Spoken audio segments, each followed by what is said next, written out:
Well, after President Assad vowed to fend off any attack on his country, will he actually try and lock horns with Israel?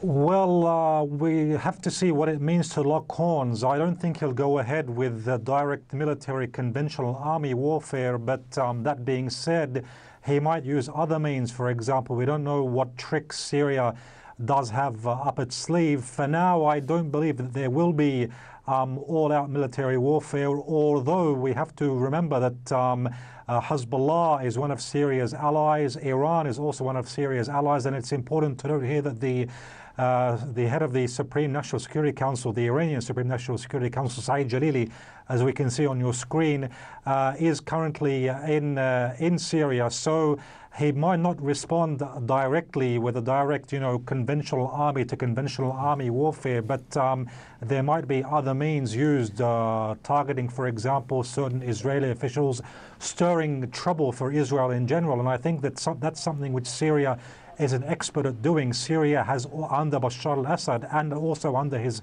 father, has been a source of concern for a very long time for the Israeli side. And I think that's why the Israelis are so keen on having to see or seeing Bashar al-Assad be ousted. And but isn't, sorry to interrupt, but isn't that also a reason why Israel was very keen to target these chemical weapons, or allegedly targeting these chemical weapons, because they were frightened that they could get into the hands of Hezbollah? On that basis, weren't their actions justified? Well, look, the issue of chemical weapons, I'm not sure if that's the real issue. I think that I highly suspect that there was an arms convoy which was targeted, but I'm not sure it was chemical weapons. I believe, as some Israeli newspapers themselves highlighted, that it might have been surface-to-air missiles. But my depiction of the situation, or my description, is that the Israelis, due to the internal developments in Syria, now they have an opportunity to try and break this resistance block and try and target these arms convoys which go from the Syrian territory to Hezbollah. Now, these convoys are nothing new. They happen every day. The difference is this time Israel knew about it. So how did it know about it? For example, I suspect that we do have a scenario that some of the Syrian opposition, who are not necessarily Syrian, some of them are non-Syrian, as you say, with support of Saudi Arabia, for example, and other countries, they now have intelligence cooperation with the Israeli Mossad.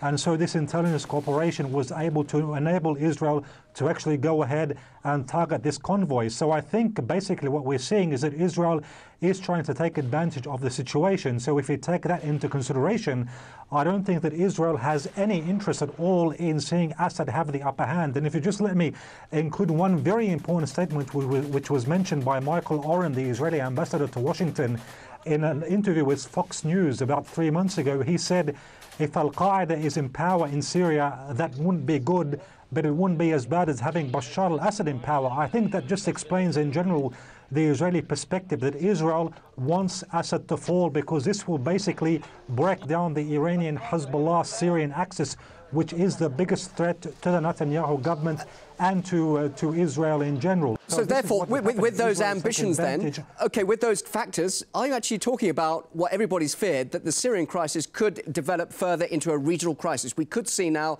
a much bigger conflict occurring there with all those interests at play that you've just mentioned. Yeah, we could. However, we have to also look at what's happening in Munich right now, most notably the meeting between the American Vice President Joseph Biden and Russian Foreign Minister Sergei Lavrov, and also a very, very significant meeting between the Iranian Foreign Minister Ali Akbar Salehi and the head of the Syrian opposition Ahmad Mu'azz al-Khatib. I think that if you take note of those meetings, then there's a very high possibility that we are achieving or going towards a diplomatic breakthrough. However, I believe that Israel and Qatar, for example, these two countries, maybe in addition to Saudi Arabia, will try and sabotage such an agreement, even if America agrees to it. Israel here and Qatar might actually go against any possible American, Russian, Iranian breakthrough. That's one of the reasons, I believe, also why Israel launched this attack. It fears that the Americans might be heading, especially now with the next government where we have John Kerry and possibly Chuck Hagel, might be heading towards a rapprochement or an agreement. So we do have these fears. They might go, yes, there is a possibility of diplomatic solution. However, there might be also an attempt to sabotage this solution by Qatar, Israel, and also Turkey and Saudi Arabia. All right. What, though, if perhaps the rebel coalition does become more united? Sergei Lavrov has said that diplomatic talks could be possible only until the rebels do show some unity. If that does happen, surely then a diplomatic solution could happen without what's going on externally. That if the rebel coalition does get together and decides to negotiate, that could be a major breakthrough. And that's what obviously Sergei Lavrov would like to happen.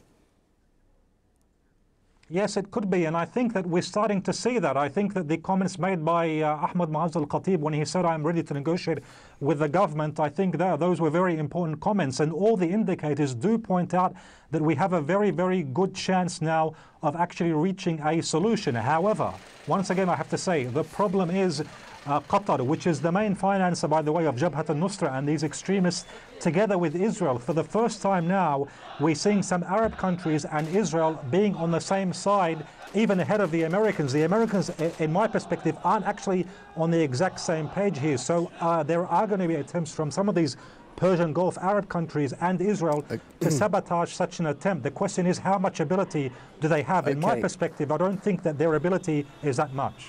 Ali Rizk, thank you very much indeed for joining us live here on RT. Good to hear your thoughts.